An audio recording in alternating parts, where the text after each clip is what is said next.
संस्रते हस्तात् गाण्डीवं संस्कृते हस्तात् गाण्डीवं संस्रते हस्तात् गाण्डीवं संस्कृते हस्तात् त्वक्चैव परिधायते तप्यैव परिधायते त्वक्चैव परिधायते न च शक्नोम्यवस्थातु न शक्नोम्यवस्थातु न च शक्नोम्यवस्थातु न शक्नोम्यवस्थातु प्रमातीव च मे मनः प्रमातीव स मे मनः निमित्तानि च पश्यामि निमित्तानि च पश्यामि निमित्तानि च पश्यामि निमित्तानि च पश्यामि विपरीतानि केशव विपरीतानि केशव विपरीतानि केशव विपरीतानि केशव न च श्रेयोनुपश्यामि न श्रेयोनुपश्यामि न च श्रेयोनुपश्यामि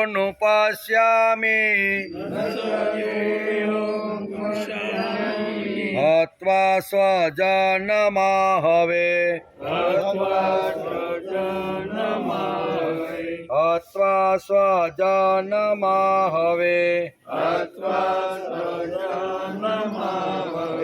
न काङ्क्षे विजयं कृष्ण न काङ्क्षे विजयं कृष्ण न काङ्क्षे विजयं कृष्ण न काङ्क्षे विजयं कृष्ण न च राज्यं सुखानि च न स राज्यं सुखानि च न च राज्यं सुखानि च न स राज्यं सुखानि च किं नो राजेन गोविन्द किं नो राजेन गोविन्द किं नो राजेन गोविन्द किं नो राजेन गोविन्द किं भोगे जीवितेन वा किं भोगे जीवितेन वा किं भोगे जीवितेन वा किं भोगे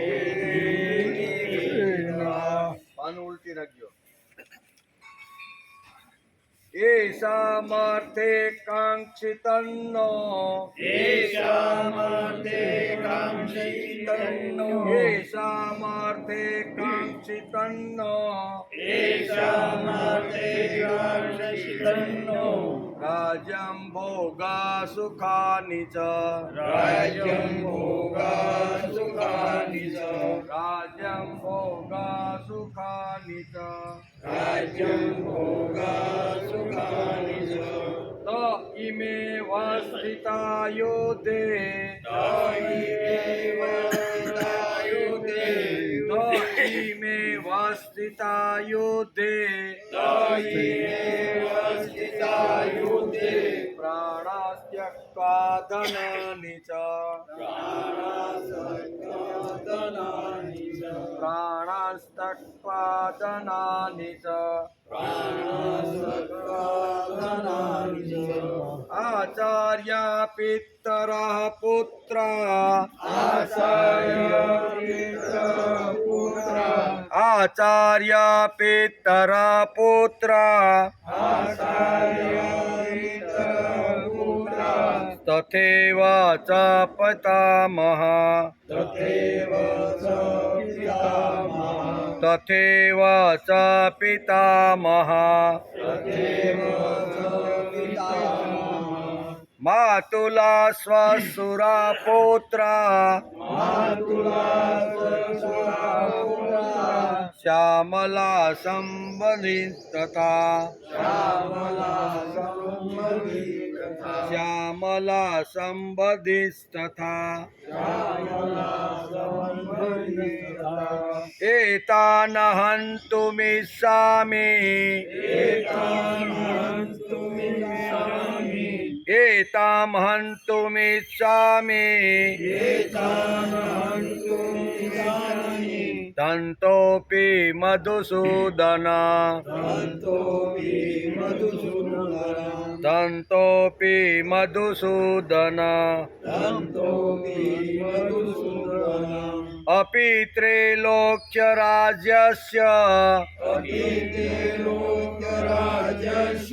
हेतो किं नु महि कृते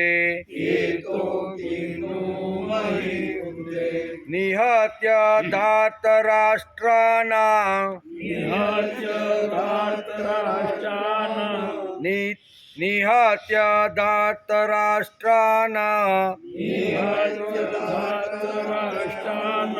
का प्रीति स्यात् जनार्दन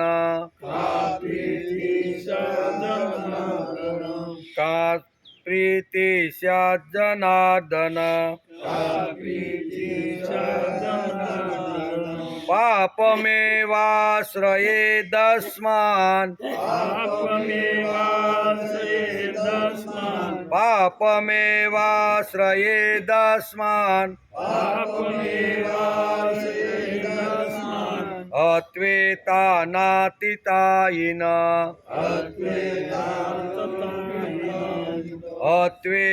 अत्वेतानाततायिन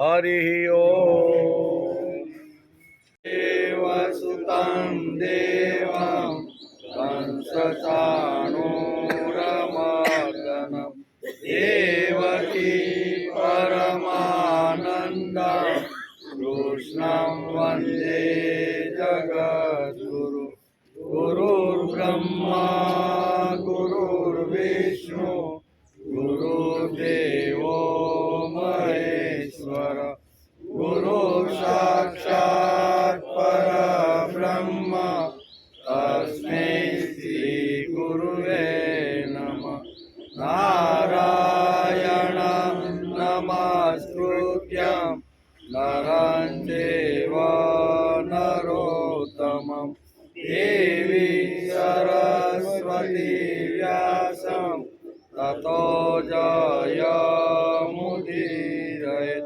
ततो जयमुदीरयेत्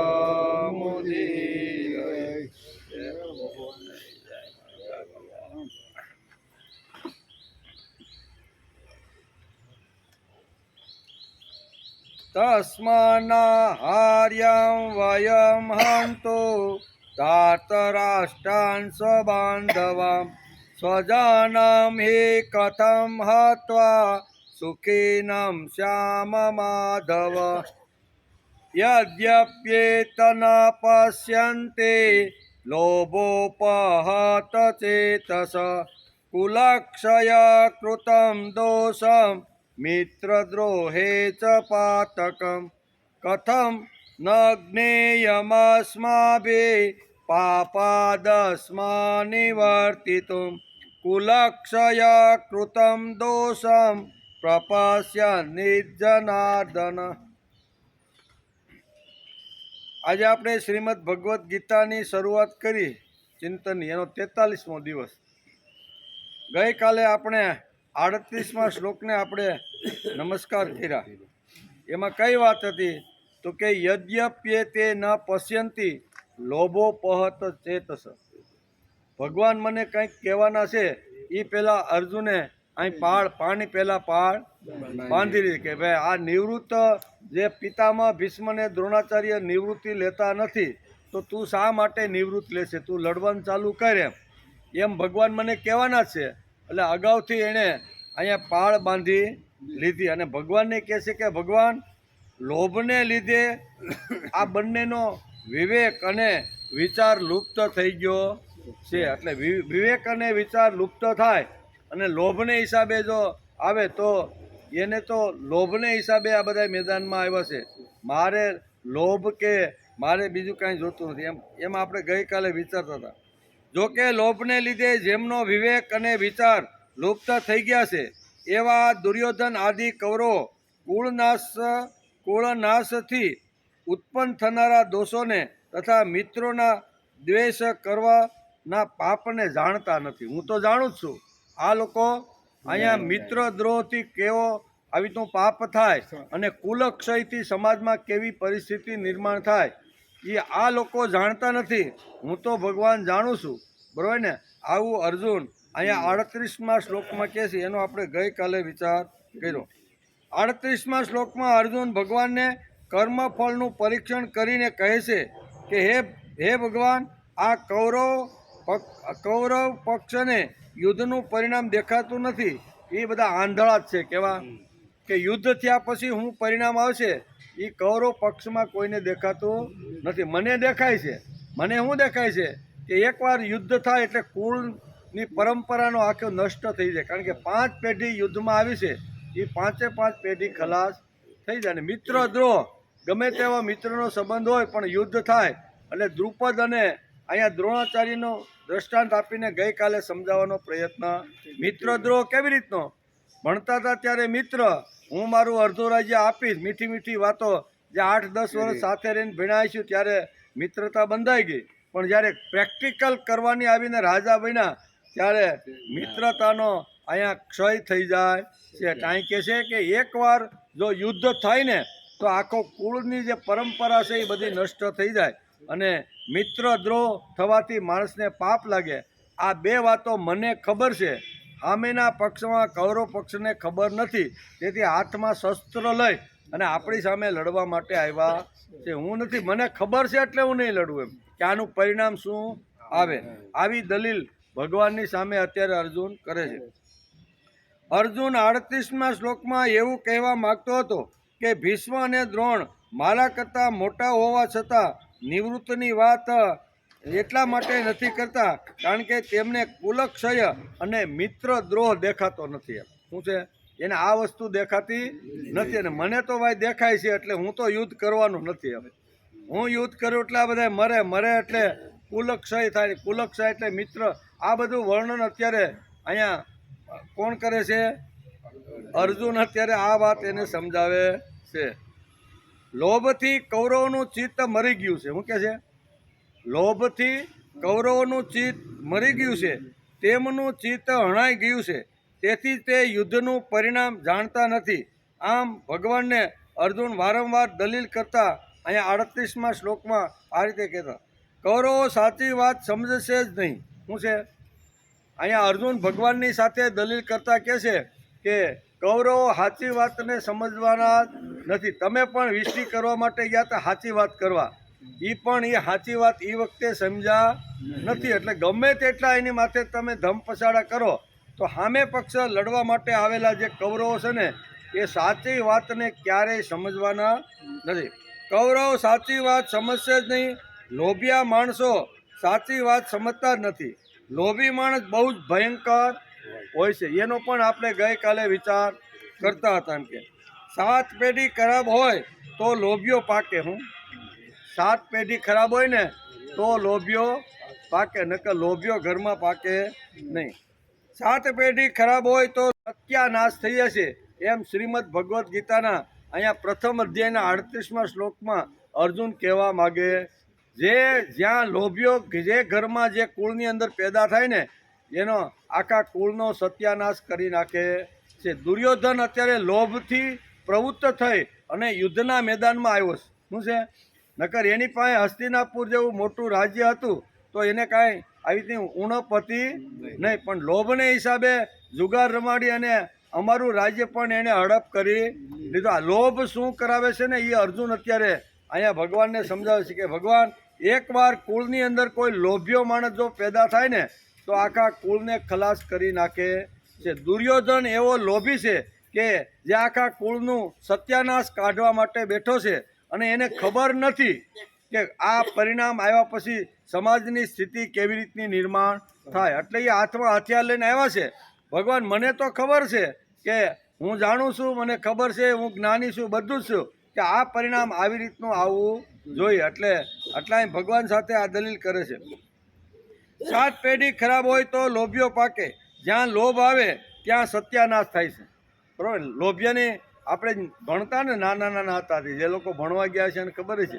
એમાં એક વાર્તા આવતી એક શરણાઈ વાળો કેવો અને નગર શેઠની ત્યાં ગયો એમ અને આંગણામાં સરસ મજાની શરણાઈ બજાવી અને એમ થઈ ગયો ખુશખુશાલ થઈ ગયો. પણ એ કેવો હતો? લોભિયો, એકદમ લોભિયો હતો. 5-10 મિનિટ સુધી શરણાઈના સૂર એને સારી રીતે સાંભળ્યા અને પછી એ હાંબેલું લઈને આવે. એ કે આ પોલું તો બધાય વગાડે, હાંબેલું વગાડ તો હાસો તને ગણું, અને હાંબેલું જો વગાડી દે ને તો હું તને પૈસા આપું. મૂળ તો એને પૈસા આપવા નહોતા ને એટલે ઘરમાંથી હાંબેલું લાવ્યું એમ. એ કે આ પોલું તો બધાય વગાડે, એમાં ત્યાં આટલું બધું વગાડ્યું, 5-7 મિનિટ વગાડી, એમાં તે કાંઈ નવાઈ કરી નથી. પણ મૂળ એને એ લોભિયાને પૈસા આપવાના નહોતા ને એટલે ઘરમાંથી હાંબેલું લઈને કે આ હાંબેલું વગાડ તો તું સાચો અને તો હું તને પૈસા. આવી વાર્તા આવતી કે નહીં? લોભિયા આવી રીતના હોય છે. એકવાર માણસના મનની અંદર લોભ જો પેદા થઈ જાય ને તો લોભ અને કામના વાસનાથી માણસ શું કરવા બેસે છે ને એ કાંઈ નક્કી રહેતું નથી. પાંડુરંગ શાસ્ત્રી ઘણીવાર એક દૃષ્ટાંત આપે કે એક ભાઈ જંગલની અંદર જતા હતા, એક ગામથી બીજા ગામ જવાનું, અને જંગલમાં સાંજ પડી ગઈ અને સાંજ પડી એટલે ઓલું ઘર જે હતું એ તો થોડુંક દૂર રહી ગયું પણ ત્યાં પહોંચી શકાણું નહીં. ત્યાં તો સામેથી વાઘ આવે છે, કેવો ઘુર્રાટી કરતો, 2-3 દી ત્યાં કાંઈ મળ્યું નહીં હોય ને ખાવાનું એટલે એને એમ થયું કે હાશ વાઘને એમ થયું કે સાંજ પડતા ખાવાનું તો મને મળી ગયું. ઓલો માણસ ખૂબ ગભરાણો કે હવે શું કરવું, સામેથી વાઘ આવે છે અને હમણાં જ મારું આવી રીતનું ખતમ કરી નાખશે. એટલે એક ઝાડવા ઉપર ચડી ગયો, વડલા જેવું ઝાડવું છે ને એના ઉપર એ માણસ ચડી ગયો. માણસ ચડી ગયો તો ઉપલી ડાળ સુધી ગયો એમ કે વાઘ ન પહોંચે ને એટલે સુધી હું યો જાઉં. ત્યાં ઉપર એક વાનર બેઠો હતો. કેવો વાનર બેઠો હતો. વાનર પણ અહીંયા હિંસક પ્રાણીઓથી ગભરાઈને ઝાડવા ઉપર વયા જાય. સાંજ પડે ને એટલે બધા ક્યાં પોતાનું આવી રીતનું ગોતી લે. એટલે એ પણ આવી રીતે એની ઉપર એણે જોયું તો કે આ તો એક વાનર પણ છે, નીચે વાઘ છે અને હવે અહીં કાંઈ હવાર સુધી હલી હગાય એવું બેયની વચ્ચે હું ફસાઈ ગયો છું. પણ કાંઈ વાંધો નહીં, હવે રાત તો પસાર કરવી પડશે. એટલે વાઘ તો નીચે ઘુર્રાટી કરે પણ થાય હું, આ બંને તો ઉપર ચડી ગયા અને રાતના 9-10 થયા છે. ત્યાં પછી દોસ્તી કરી કે આપણે બે પાકા દોસ્ત, હવે રાત તો કાઢવાની છે. હવે આખી રાત બે જો જાગશું ને ઝોલું આવી જાય અને જો નીચે પડશું ને તો બેમાંથી એકનો કોળિયો બનાવી જાય. એના કરતાં આપણે બે કામ કરીએ કે આપણે બે 4-4 કલાક જાગીએ.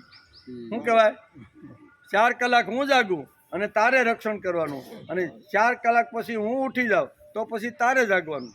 એ કે સારું, કાંઈ વાંધો નહીં. તો માણસ એમ કહે છે કે પહેલાં હું 4 કલાક સૂઈ જાઉં. કેવું 4 કલાક માટે આ માણસ સૂઈ જાય છે અને એ વખતે વાઘ નીચે અહીંયા વાનરને કહે છે કે ભાઈ તું આનું રક્ષણ કરો, આપણે તો બધા જંગલના પ્રાણીઓ, આપણે તો ભાઈબંધી કહેવાય, આને જરીક ધક્કો મારી દે ને, આ નસકોરા બોલાવે છે ને આ માણસ, જરીક ધક્કો મારી દે એટલે મને ખોરાક મળી જાય અને તું બચી જા, એટલે આપણે બેયનું કામ થઈ જાય. ત્યારે વાનર એમ કહે છે કે ભાઈ આ મારા ભરોસે હૂતો. શું છે, એણે મને કીધું કે 4 કલાક હું સૂઈ જાઉં ને ત્યારે 4 કલાક તમારે મારું રક્ષણ કરવાનું. એટલે મારા ભરોસે જે સૂતો હોય એને કોઈ દી હું ધક્કો ન મારું. બોલો વાઘ એને વારંવાર સમજાવે છે કે આ તો માણસ છે ને એ તો જનાવરની આપણી જાત કરતાંય ખરાબ છે, એકવાર ટ્રાય તો કર. એ કે નહીં હો ભાઈ, મેં એને વચન આપ્યું છે સૂતી વખતે કે હું તને ભાઈ 4 કલાક સુધી કાંઈ અગવડ આવવા દઈશ નહીં. એમ કરીને 4 કલાક પૂરી થઈ, માણસ જાગ્યો અને પછી વાનરને હુવાનો વારો આવ્યો. વાનરને હુવાનો વારો આવ્યો એટલે વાનર તો શાંતિથી 4 કલાક માટે હુવા માટે એ એક ડાળી પકડીને સૂઈ ગયો. માણસ એનું રક્ષણ કરે છે. નીચે ઊભેલો વાઘ એમ કહે છે કે ભાઈ તું માણસ છો એ કે, અને મને ભૂખ તો લાગી જ છે અને આ જનાવર છે, મારે ખાવાનું ભૂખ તો છે ને, તું વાંદરાને જરીક આમ હડસેલી દે ને એટલે પછી સવારે તું ઉયો જઈએ, તું જીવતો રહી જાય અને મને મારો ખોરાક. માણસ વિચાર કરવા માંડ્યો કે આ વાત તો થોડી સાચી છે. શું કહે છે, વાત તો થોડીક સાચી છે કે મારે જો જીવતું રહેવાનું હોય ને તો એટલે મારે કરવું. 1-2 વાર વાઘે કીધું પણ માણસ કહે છે કે ભાઈ મને એને 4 કલાક માટે જાગીને રક્ષણ કરવાનું કીધું છે, પહેલાં હું સૂઈ ગયો અને આવી રીતનું એમ. એટલે એ કે નહીં તું ટ્રાય તો કર, હવે તારે જીવતું રહેવાનું હોય ને તો તું આ કામ કરી, મને ખોરાક મળી જાય ને સવારે તું તારા રસ જઈ. બોલો માણસ વિચાર કરો, વાત તો બહુ સાચી છે કે આપણે જીવતું રહેવાનું લોભ એને જાગ્યો. હું એવો લોભ જાગ્યો કે મારે જીવતું રહેવું છે ને આનું જેમ થવું હોય થાય. એટલે માર્યો ધક્કો માણસે. કોને? વાનરભાઈને. વાનર છે ને બહુ હોશિયાર હોય. એ કોઈ દી મરતા નથી. કેમ જો તમે ગમે ત્યાં એ એવી રીતની પૂછડીને બરોબર કાઢીને સુઈ ગયો તો એ બરોબર ને. એટલે એ પડ્યો તો નહીં પણ ટીંગાણો આમ ટીંગાણો, અને એમ ટીંગાતા એ માણસ પાસે આવ્યું તો માણસ મીંડો ધ્રુજવા કે મીરા હવે તો હાળું શું થાય કે. એટલે અહીંયા માણસ બે હાથ જોડીને કહેશે કે તમે જે સજા આપો ને એ હું સજા લેવા માટે તૈયાર. મારી ભૂલ થઈ ગઈ, મને માફ તો કરું જ એમ કે. પણ તે આવું કૃત્ય શા માટે કર્યું? તો કે આ નીચે ઉભેલો જે વાઘ હતો ને એ વાઘે મને કીધું કે ભાઈ આ તો અમારી જાતના બધા પ્રાણીઓ, અમે જંગલમાં રહી, એકવાર તો આનો થોડોક ધક્કો મારી દે. એટલે મેં મારી જાતને બચાવવા માટે અથવા હું જીવિત રહું એટલા માટે મેં એને ધક્કો માર્યો. ત્યારે વાનર એને કહેશે કે ભાઈ તું જ્યારે સૂતો હતો ને ત્યારે વાઘ આ જ બોલતો હતો. હું કહેતો હતો તું જ્યારે સૂતો હતો ત્યારે વાઘે મને 2 વાર કીધું કે આ માણસને જરીક ધક્કો માર એટલે મને ખોરાક મળી જાય ને. તું આપણે તો બધા જંગલના એક હરખા પ્રાણી. આવી સલાહ મને એ પણ આપતો હતો ને એ પણ કે પણ છતાંય મેં એકવાર વચન આપ્યું કે હું તને જ્યાં સુધી તું શું ને ત્યાં સુધી તારું રક્ષણ કરીશ એમ. અને વાનર તો માણસ મીંડો ધ્રુજવા. એને એમ થયું કે હવે તો ખલાસ જ, આ વાનરની જાત છે ને આગળ ધક્કો મારી નીચે નાખી દે એટલે વાઘ મારો બોકડો બનાવી દેશે. ત્યારે વાનર કહેશે કે ભાઈ કાંઈ વાંધો નહીં, ભૂલ તો માણસની થાય, પણ તું હવે પછી કોઈ દી એમ કહેતો નહીં કે અમારી વાનરની જાત ઉપરથી માણસ આવ્યો. હું અમારું નામ બદનામ કરતો નહીં કે. હું કે છે વાનર એને શિખામણ આપે છે કે અમારું નામ તારે. એ લોભ કરાવે બધું. કહેવાનો અર્થ કે માણસને જીવિત રહેવાનો જે લોભ છે ને એ લોભ ઘણીવાર અહીં કરાવે છે. તેથી આપણે ગઈકાલે અહીંયા આ શ્લોકની અંદર લોભનો વિચાર આવ્યો હતો, એનો પણ આપણે વિચાર કરતા હતા. કૌરવો સાચી વાત સમજશે જ નહીં. લોભિયા માણસો સાચી વાત સમજતા નથી. લોભી માણસ બહુ જ ભયંકર હોય છે. 7 પેઢી ખરાબ હોય તો લોભીઓ પાકે. જ્યાં લોભ આવે ત્યાં સત્યાનાશ થાય છે, એમ શ્રીમદ ભગવદ્ ગીતા સમજાવે છે. લોભીઓ હોય તે આવા જ શરણાઈવાળાને એ સાંભેલું લઈને ધરી ગયા કે લે વગાડ એમ. એ લોભીઓ હોય તો જ, ન આપવું હોય ને એટલે આવા બધું કરે. અર્જુન આ શ્લોકમાં બરોબર શબ્દ વાપર્યો છે. સોયના નાકા જેટલી પણ જમીન નહીં આપું, આવું બોલવાવાળા લોભિયા યુદ્ધમાં આવીને અત્યારે ઊભા છે. અને લોભને લીધે જેમનો વિવેક અને વિચાર બંને લુપ્ત થઈ ગયા. આ કેવા છે કે એક શું કહેવાય, સોયની નાકા જેટલી જમીન પણ આપવા માટે જે તૈયાર નહોતા એવા લોભિયા અત્યારે અહીંયા યુદ્ધના મેદાનમાં આવ્યા છે. અને જેનો વિચાર અને વિવેક બંને ખલાસ થઈ ગયા છે. એટલે એને ખબર નથી કે યુદ્ધ પૂરું થાય પછી યુદ્ધના પરિણામો સમાજ ઉપર કેવી રીતના આવશે. મને ખબર છે, હું જાણું છું, તેથી હે ભગવાન હું યુદ્ધ કરવાનો નથી. વારંવાર આવી રીતની દલીલો થાય છે. સામેના પક્ષે સમજણ નથી, પણ આપણી પાસે તો છે ને. સામેના પાસે કદાચ વિવેક અને આવી રીતનું એણે વિચાર ગુમાવી દીધો છે, એની પાસે સમજણ નથી, પણ મારી પાસે તો સમજણ છે. હું તો દ્રોણાચાર્યના તપોવનની અંદર આ બધા જ વેદ ઉપનિષદ અને બધું શાસ્ત્રનો અભ્યાસ મેં કર્યો છે, તેથી હું આ બધું જાણું છું. કદાચ એ ભણ્યા છે પણ એના મગજમાં અત્યારે આ વાત નથી. સામેના લોકો મૂર્ખા છે, આપણે થોડા જ મૂર્ખા છીએ. અર્જુન દલીલ શું કરે છે કે સામેના લોકો મૂર્ખા હોય તો આપણે મૂર્ખું થઈ જવું? આપણે મૂર્ખું થવાનું નથી. એમ આપણે થોડા જ મૂર્ખ છીએ. કુલક્ષયનો જે દોષ છે અને મિત્રદ્રોહનું જે પાતક છે એ સામેના લોકોને સમજાતું નથી. મૈત્રી વિશ્વાસ ઉપર ઊભી છે, બરોબર ને? મૈત્રી કોના ઉપર ઊભી છે? વિશ્વાસ ઉપર. વિશ્વાસ હોય તો મૈત્રી ટકે. અહીંયા વાનર અને માણસની મૈત્રી, વાનરે તો મૈત્રી કરી પણ માણસ મૈત્રી સંભાળવાને શું કહેવાય એને કરવા માટે તૈયાર નહોતો. કૌરવો આ નહીં સમજે. કુળ દોષ અને મિત્ર દ્રોહ ખબર નથી. અમે જાણકાર છીએ, તેથી હે ભગવાન હું યુદ્ધ કરવા માગતો નથી. મૂળ વાત અહીંયા એ જ છે. બધા શ્લોકોની અંદર અહીંયા 31થી આપણે શરૂ કર્યું છે તો એમાં મૂળ વાત એ જ આવે છે કે મારે યુદ્ધ કરવું નથી. યુદ્ધ કરવા માટે જેટલી દલીલો જ્યાંથી મળે ને એ બધી ભગવાનની સામે દરેક શ્લોકની અંદર એકાદો પોઈન્ટ મૂકીને આ વાત એને સમજાવે. મૂળ વાત અર્જુનને યુદ્ધ કરવું નથી એમ કે. તેથી આ 39ના શ્લોકની અંદર ભગવાન બહુ સ્પષ્ટ રીતે ભગવાનને અર્જુન કહે છે કે હે જનાર્દન, જનાર્દનથી સંબોધન કરે છે. કોણ? અર્જુન. કથમ ન જ્ઞેયમસ્માભિ પાપાદસ્મા નિવર્તિતું કુલક્ષય કૃતમ દોષમ પ્રપશ્ય તે જનાર્દન. જનાર્દનથી ભગવાનને અત્યારે અર્જુન હાક મારે છે કે હે જનાર્દન, હે જનાર્દન. જનાર્દન એટલે જનાર્દન. કુલક્ષય કૃતમ એટલે કુળ નાશના કારણે લાગતા દોષમ. દોષમનો અર્થ થાય છે દોષને. પ્રપશ્યદ્વિ એટલે સારી રીતે જાણનારા. અસ્માભી એટલે અમારે. અસ્માન એટલે આ. પાપાત એટલે પાપમાંથી. પછી નિવર્તિતુમ બચવા માટે. કથમ એટલે કેમ. ન એટલે ન. અને જ્ઞેયમ એટલે વિચારવું. આ યુદ્ધ થયા પછી આ બે વસ્તુ સમાજની અંદર ઊભી આખી થશે. એના માટે ઘણું મોટું પાપ થશે અને ઘણો બધો કુલનો ક્ષય થશે.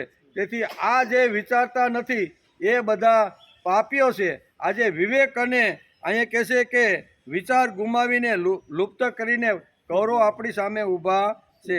તેથી કુળના એટલે કે હે જનાર્દન, કુળનાશના કારણે લાગતા દોષને સારી રીતે જાણનારા અમારે આ પાપમાંથી બચવા માટે કેમ ન વિચારવું? હું તો જાણું છું કે આ કરી તો આ પાપ લાગવાનું ને લાગવાનું. એને ખબર નથી, તેથી પાપ કરવા માટે આપણી સામે આવીને ઊભા છે. તેથી મને ખબર છે, તેથી હું પાપ કરવા માગતો નથી. અહીં પાપની વાત કરી. આપણે 43 દિવસથી શ્રીમદ ભગવદ્ ગીતાનો અભ્યાસ કરીએ છીએ. ગીતા આપણને શા માટે ગમે છે? આપણે ગઈકાલે વિચાર, ગીતા આપણે શા માટે ગમે? તો કે ગીતા આપણી માં છે. બરાબર, માં છે એટલે આપણે વધારે ગમે છે.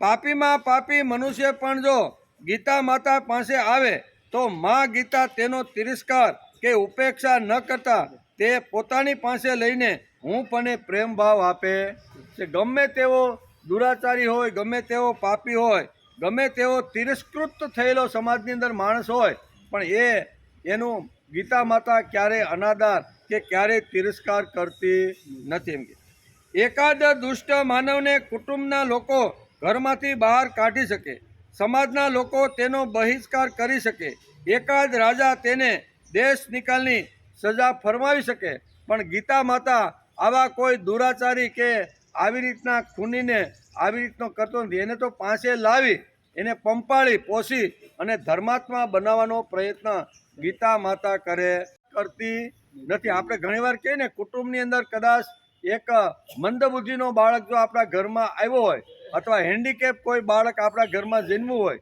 અને જોઈન્ટ ફેમિલીના 15-17 જણાની વચ્ચે એ રહેતું હોય તો એ માં કોઈ દિવસ એનો તિરસ્કાર કે એનું કાંઈ કરતી નથી. એવી રીતે ગીતા માતા છે. અને ગીતા માતા એટલે ભગવાન શ્રી કૃષ્ણના મુખારવિંદમાંથી નીકળેલું અમૃત. અને એ ગાનાર ભગવાન કૃષ્ણ છે. આખી સૃષ્ટિ ભગવાનના દીકરા છે. કેવા? આખી પછી પશુ હોય, પક્ષી હોય, માનવ હોય, એ બધા કોના દીકરા છે? ભગવાનના દીકરા છે. અને ભગવાનના દીકરા તરીકે ભગવાન કોઈ દિવસ ગમે તેવો ગાંડો હોય, ગમે તેવી ભગવાનને ગાળો દેતો હોય, ભગવાનને ન માનતો હોય અને આવી તો ગમે તેવો દુરાચારી હોય ને તો પણ અહીંયા ભગવાન એનો ત્યાગ કરતા નથી. નહીં તો જીભ કાપી નાખવી જોઈએ કે નહીં? ઘણીવાર ભગવાનની સામે લોકો ઘણીવાર દલીને ગાળો કહેતા હોય. ભગવાન હોય તો બતાવો. અમે આવી રીતના કાગળમાં રહેલા ભગવાન કે શું કહેવાય પથ્થરમાં રહેલા ભગવાનને અમે માનતા. ઘણા લોકો આવા સમાજમાં આપણે જોવે અને ભગવાનની પ્રત્યે આવી રીતનું ઘણીવાર વાત કરતા હોય છે, પણ ભગવાન એની જીભ તોડી નાખે છે? એની જીભ તોડતા નથી. શા માટે? ગમે તેવો દુરાચારી હોય પણ મારો દીકરો છે. આજ નહીં તો આવતીકાલે, અને આ જન્મારે નહીં તો આવતા જન્મારે એ એકવાર સુધરીને મારી પાસે જ આવવાનો. આ ભગવાનને જેમ વિશ્વાસ છે એમ માને પણ પોતાના દીકરા ઉપર વિશ્વાસ છે. પડોશીના સગા સંબંધી બધા જ કહેતા હોય કે આનું મગજ જતું રહ્યું છે, આ ગાંડો છે અથવા મંદબુદ્ધિનો છે, પણ માં કોઈ દી એવું બોલતી નથી. શા માટે? માને 100% હોય જ કે એક દિવસ મારો દીકરો સારો થવાનો છે. તેથી ગીતા આપણી માં છે અને માની પાસે જે લોકો જાય છે ને એ બધાને સ્વચ્છ અને પવિત્ર કરવાની જવાબદારી ભગવાને પોતે જ ઉપાડેલી છે. એટલે કે ઉપાડેલી છે. પણ એકાદ દુષ્ટ માનવને કુટુંબના લોકો ઘરમાંથી બહાર કાઢી શકે, સમાજના લોકો તેનો બહિષ્કાર કરી શકે, એકાદ રાજા તેને દેશ નિકાલની સજા ફરમાવી શકે. રાજ્યની અંદર અથવા આખા રાષ્ટ્રની અંદર જો કાંઈ આવી તો એકાદો ગુંડો ઘણા બધા લોકોનું નુકસાન કરતો હોય તો રાજા એને દેશ નિકાલ પણ કરી શકે છે. પણ માં જગદંબા તેને જગતની બહાર કેમ કાઢી શકે? ગીતા કોઈ પણ માનવમાંથી પોતાની શ્રદ્ધા ગુમાવતી નથી. બધા જ મારા દીકરા છે એટલે એ આ ક્યારેય ગુમાવતી નથી માં.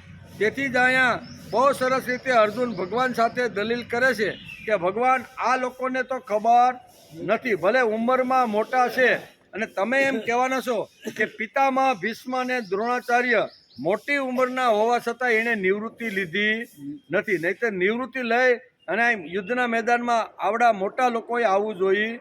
મોટી ઉંમરના હોવા છતાં પણ જેણે નિવૃત્તિ લીધી નથી અને તું નિવૃત્તિ શા માટે લેવાનો વિચાર કરે છે? આવો પ્રશ્ન ભગવાન મને પૂછવાના જ છે. તેથી અર્જુન પાણી પહેલાં પાળ બાંધીને કહે છે કે આ જે લોકો છે એ કેવા છે કે લોભને લીધે જવાબ શું આપે કે લોભને લીધે જેમનો વિવેક અને વિચાર લુપ્ત થઈ ગયા છે એવા આ મારી સામે આવીને કૌરવ પક્ષના અહીંયા ભીષ્મ અને દ્રોણ ઊભા છે. એને ખબર નથી કે આનું પરિણામ શું આવે. અર્જુન વિષાદ યોગમાં સ્વજનો સાથે યુદ્ધ ન કરવાની તર્કબદ્ધ દલીલો, બુદ્ધિગમ્ય દલીલોનો આપણે રોજ 31માં શ્લોકથી સાંભળતા આવ્યા છીએ કે એટલી બધી દલીલ તર્કશુદ્ધ દલીલ કરે છે. ગઈકાલે આપણે જોયું કે સ્વજનોના એટલે કે હણવાથી એટલે કે સ્વજનોના હણવાની ના કહે છે. સ્વજનોને હણવા એટલે કે ન હણવા કૌરવો એટલે ન હણવા એમ અત્યારે અર્જુન ભગવાનની સામે દલીલ કરે છે. કારણ કે કૌરવો તો આતતાયી છે એવું ભગવાન એને કીધું, પણ આતતાયી હોય તો એ તો છે મારા સંબંધીને મારા સ્વજનને. આતતાયી હોય તો પણ હું હણવા માગતો નથી એમ. અર્જુન તેને પણ જવાબ આપી દે છે કે આતતાયીને હણવું એ પાપના આશ્રયે જવા બરાબર છે. ભગવાન કહે છે કે તારી ઉંમર નાની છે, તારાથી મોટા લોકો પણ નિવૃત્ત થયા વગર હાથમાં ધનુષબાણ લઈને યુદ્ધ કરવા માટે આવ્યા છે અને તું શા માટે નિવૃત્તિની વાત કરે છે એમ કે કરે છે. સામેના પક્ષે ઊભેલા તારા કરતાં 3 ગણી ઉંમરના મોટા છે. કેટલા? તારી 70 વર્ષની છે તો એના કરતાં 2-3 અઢી ગણા તારી કરતાં ઉંમરના મોટા લોકો યુદ્ધના મેદાનમાં આવ્યા છે. સામાન્ય પક્ષે ઊભેલા તારા કરતાં 3 ગણી ઉંમરના ઊભા છે, તે નિવૃત્તિની વાત કરતા નથી અને તું અહીં પાછલી બેઠક ઉપર બેસી અને મારી સામે દલીલ કરતો કહે છે કે મારે નિવૃત્ત થવું છે, મારે યુદ્ધ કરવું. તો આ તારી ઉંમર કરતાં ઘણી ઉંમરના મોટા છે, એ તો કોઈ દી વાત એણે કરી નહીં અને સમજ્યા પણ નથી. અને જો જીવનમાં લાવ્યા હોત ને તો મારા કરતાં તારા કરતાં મોટી ઉંમરના કોઈ યુદ્ધની અંદર આપને દેખાતા ન હોત. પણ આજે દેખાય છે એનું કારણ તારી કરતાં ઉંમરમાં મોટા છે છતાં પણ એ લોકોએ યુદ્ધમાં લડવા માટેની નિવૃત્તિ લીધી નથી. અને તું યુદ્ધમાં લડવા માટેની નિવૃત્તિની વાત શા માટે કરે છે? સામેના પક્ષને તો દેખાતું નથી પણ ભગવાન મને તો દેખાય છે ને. આ દલીલ શું કરે છે? ભગવાન જ્યારે આવી રીતનું ઉંમરની વાત કરે છે ને ત્યારે કંઈ ઉંમરમાં મોટા હોવા છતાં એને આ પરિણામ દેખાતું નથી. મને પરિણામ દેખાય છે ને તો મારે શા માટે લડવું જોઈએ? મને તો દેખાય છે, મારે આ લડવાનો વિચાર મારા મનમાં આવતો જ નથી. બરાબર ને? એટલે ઘણીવાર આવી રીતનું થાય. આપણે ઘણીવાર દૃષ્ટાંત પણ સાંભળ્યા છે કે એક સાધુ મહારાજ હતા, સજ્જન હતા, ગામ ફરે, બધાની સાથે બેઠે, સારી વાતો કરે અને ભગવાનથી છૂટો પડેલો જીવ હોય એને પાછું પ્રભુ તરફ વાળવાનો પ્રયત્ન કરે. સાધુજન ભમતા ભલા, દાગ ન લાગે કોઈ. જેમ કબીરે કીધું છે એમ સાધુ મહારાજ એક ગામથી બીજે ગામ જતા હતા. રસ્તાની અંદર સવારનો સમય હતો અને સ્નાન કરવાનું બાકી હતું. એટલે કે કાંઈ વાંધો નહીં, ખળખળ વહેતી નદી છે એમાં હું સ્નાન કરી લઉં ને પછી સામેના ગામમાં જાઓ. એટલે સાધુ મહારાજ તો સવારના પોરની અંદર અહીંયા સ્નાન કરવા માટે નદીની અંદર ઉતરે છે. નદીમાં ઉતરે છે તો ધીમે પ્રવાહની અંદર એક કરસલો તણાતો આવે છે. કેવો કરસલો તણાતો આવે છે.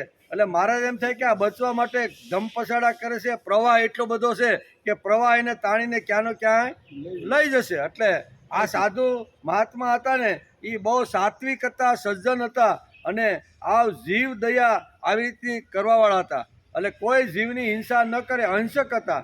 એટલે વિચાર કર્યો કે આને ખરેખર મારે ઉપાડી અને કાંઠા ઉપર મૂકી દેવો જોઈએ. એટલે આ સાધુ મહાત્માએ ઉપાડ્યા ભેગો કરસલાઈને દંશ માર્યો એટલે એના હાથમાંથી છૂટી ગયો અને પાછો તણાવા લાગ્યા. તો આ સાધુ મહાત્મા હતા દોડ્યા પાછા પ્રવાહની સાથે અને ફરીથી એને ઉપાડ્યો અને ફરીથી આવી રીતનો દંશ લાગ્યો.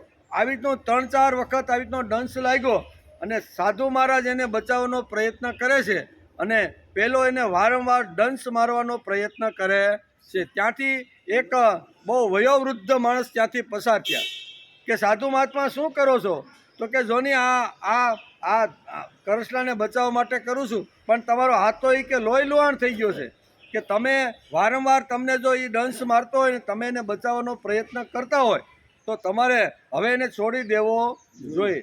આ સાધુ મહાત્મા એ ઉંમરવાળા બાપાને કહે છે કે તમારી વાત બરોબર છે, પણ અહિંસક મૂસો અને જીવ બચાવો ને એ મારું કામ છે અને એનું કામ છે દંશ મારવાનું. એ ભલે ગમે તેટલા દંશ મારી મને લોહી લુહાણ કરે, પણ મને તો ખબર છે કે ઈશાવાસ્ય ઇદમ સર્વ. હું વાંચ્યું છે મેં ઉપનિષદ. સાધુ મહાત્મા શું કહે છે કે મેં ઈશાવાસ્ય ઉપનિષદનો અભ્યાસ કર્યો છે. એમાં લખ્યું છે કે આ ઈશાવાસ્ય ઇદમ સર્વ, આજે આખી પૃથ્વી આખું બ્રહ્માંડ છે ને એ ભગવાનથી વ્યાપ્ત થયેલું છે. બ્રહ્માંડની અંદર જેટલા જીવ જંતુ માણસથી પશુ પક્ષી વૃક્ષ વન જે છે ને એની અંદર ભગવાન વ્યાપ્ત થઈને રહેલો છે. મારો ભગવાન મને આ કરિશ્લામાં અથવા વિશીની અંદર મને એમાં દેખાઈ રહેલો છે. તેથી તેનું કામ ડંખ મારવાનું છે અને મારું કામ છે એને જીવદાન આપવાનું. એટલે અહીંયા પણ આ દ્રષ્ટાંત આપણે લાગુ પડે કે નહીં? અર્જુન એમ કહે છે કે કોઈ પણ હિસાબે હું લડવા માટે તૈયાર. એનો સ્વભાવ છે, એણે વિવેક અને આવી રીતનો વિચાર બંને ગુમાવી દીધા છે, તેથી લડવા માટે આવ્યા છે.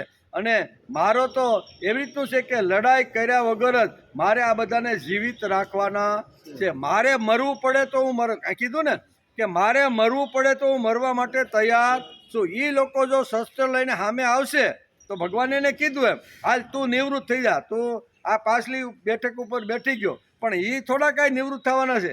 એ તો 11 અક્ષરની સાથે દુર્યોધન જે આવ્યો છે ને એ તારા ઉપર જો શસ્ત્રનો પ્રહાર કરશે તો તું શું કરીશ? તોય કે હું હાથમાં ધનુષ નહીં ઉપાડું. ભગવાન કે કેમ નહીં ઉપાડ? તો કે હું તો આવી તો અહિંસક માણસ, એ મને મારી નાખે તો હું મરવા તૈયાર છું, પણ મારું ગાંડીવ આટલી મોટી હિંસા કરવા માટે હું આવો ક્યારેય પ્રયત્ન કરીશ નહીં. સાધુ મહાત્માની જેમ હું ભલે લોહી લુહાણ થઈ જાઉં, મારા હાથમાં ગમે એટલી વાર ડંખ મને મળે, પણ હું તો આવી રીતનો છું. એટલે મારે એને બચાવવાનો મારો સ્વભાવ છે એને બચાવવાનો અને એનો સ્વભાવ છે ડંખ મારવાનો. અહીંયા દુર્યોધનનો સ્વભાવ છે ડંખ મારવાનો અને અર્જુન કે મારો સ્વભાવ છે બચાવવાનો. કોઈ પણ હિસાબે યુદ્ધ જો ટળી જાય તો 18 અક્ષરની સેના બચી જાય અને 18 અક્ષરની સેના જો બચી જાય ને તો કુળમાં જે પરંપરામાંથી નાશ થવાવાળું બધું છે ને એ બધું અટકી જાય. અને આ બધી વાતો બહુ સરસ રીતે દલીલ અહીં કરે છે. એવી રીતે ઘણીવાર આપણે એકનાથનો પણ ઘણીવાર પ્રસંગ જોતા હોઈએ કે એકનાથ એટલે 600 વર્ષ પહેલાં મહારાષ્ટ્રની અંદર થઈ ગયેલા સંત. એને ત્યાં ભગવાન ખુદ વાયદું કરવા માટે આવતા, પાણી ભરવા માટે આવતા, બગીચામાંથી ફૂલ વીણી અને એકનાથ જ્યારે ભગવાન શિવજીના મંદિરમાં પૂજા કરવા માટે જાય ને ત્યારે ફૂલ પણ વીણીને આપતા હતા. ગોદાવરીના કાંઠે જાય, ડબ્બાથી કાવડ હતી કેવી પાણી ભરવાની, એ પાણી ભરી આવે, બધું ગૌશાળા સંભાળે, રસોઈ સંભાળે, આવી રીતે નાના મોટા બધા જ કામ. ભગવાન હું દ્વારકાધીશ દ્વારકા છોડીને એને ઘેરે કામ કરવા માટે 12 વર્ષ રહ્યા. કેટલા? 12 વર્ષ સુધી અહીંયા એકનાથને ખબર ન હોય એને ત્યાં શ્રીખંડ મારો કામવાળો નોકર મેં રાખ્યો છે ને એ રોજ નાના મોટા બધા કામ મારા કરે છે. એટલે નોકર તરીકે જ એને જોતા હતા, બરાબર ને. અને ભગવાનને એમ થયું કે આટલું મોટું સરસ આ સંત જો કામ કરતા હોય ને અને એને ઘેરે જો અગવડ પડતી હોય ને તો મારે પણ નોકર થઈને એને ઘેરે જવું. આપણે જો આ ખાલી શબ્દ વિચારીને 24 કલાક ભગવાન આપણા નોકર બનીને આપણું કામ કરે. આપણે એને યાદ કરી કે ન કરી પણ ભગવાન આપણા નોકર બનીને કરે કે નહીં. સવારે ઉઠ્યા ભગવાન હાજર કે લે દીકરા, રાત્રે તારી વિસ્મૃતિ થઈ ગઈ હતી, તારી સ્મૃતિ બધી મેં ખેંચી લીધી હતી એટલે તને 6 કલાક ઊંઘ આવી. અને સવારમાં 5 વાગે કે 4 વાગે આપણે ઉઠ્યા તો સીધા ભગવાન આપણું કામ કરવા માટે હાજર થઈ જાય કે દીકરા આ પોટલું મેં હાંચ્યું હતું, બરાબર ને, વિસ્મૃતિનું, હવે તને સ્મૃતિનું પોટલું આપી દઉં. આમાં તારે જે કાંઈ ખાવું પીવું જાવું આવું લગ્નમાં જાવું કે કોઈ પણ કરવું ને એ જે પોટલું તે રાત્રે બધું મેં તારી પાસેથી લઈ લીધું હતું ને એ હું તને આપું. કામ કરે કે નહીં? સરસ. પણ આપણે વિચાર આવતો જ નથી. આપણે એમ થાય કે હું ઉઠ્યો, અરે ભાઈ તું ઉઠ્યો નથી. ના મને મારા મોબાઈલે ઉઠાડ્યો, એમાં અલાર્મ મેં મૂક્યું હતું ને એટલે ના મેં મારી બાને કહી દીધું હતું એટલે 6 વાગે તમે ઉઠે. ઘણીવાર લોકો આવી શકે, ઘણીવાર કે કુકડે મને ઉઠાડ્યો, ઘણીવાર કે માએ ઉઠાડ્યો, ઘણીવાર કે મોબાઈલે ઉઠાડ્યો, આવું કંઈક નહીં. પણ ભગવાને ઉઠાડ્યું એવું કોઈ કહેતું નથી. હકીકતે ગમે એટલું શરીર સારું હોય, ગમે એટલા કુકડા બોલે અને અંદરથી ભગવાન વિદાય લઈ લે તો ગમે એટલા અલાર્મ મૂક્યા હોય વાગે રાખે તો ઉઠે ખરો? પણ આપણે શું કહીએ કે ભાઈ 6 વાગ્યાનું અલાર્મ મૂક્યું હતું ને અલાર્મે મને ઉઠાડ્યો.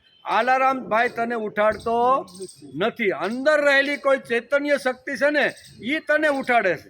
પણ આપણે શું કહીએ ના કુકડે મને ઉઠાડ્યો, હું કુકડો બોલ્યો એટલે હું જાગી ગયો. ના મારી મમ્મીને કીધું હતું કે મને તું 6 વાગે ઉઠાડી દે. આમ ઘણીવાર બાળક જ્યારે ભણવા જતા હોય ને ત્યારે ઘણીવાર વાંચવું એટલે વહેલું ઉઠો. તો આ બધું આપણે કેમ કહીએ કે મને ફલાણા ઉઠે છે તો એની જગ્યાએ આપણું શાસ્ત્ર એમ કે અંદર કોઈ ચૈતન્ય શક્તિ છે તેથી અલાર્મ વાગે છે ને તેથી તું જાગી જા.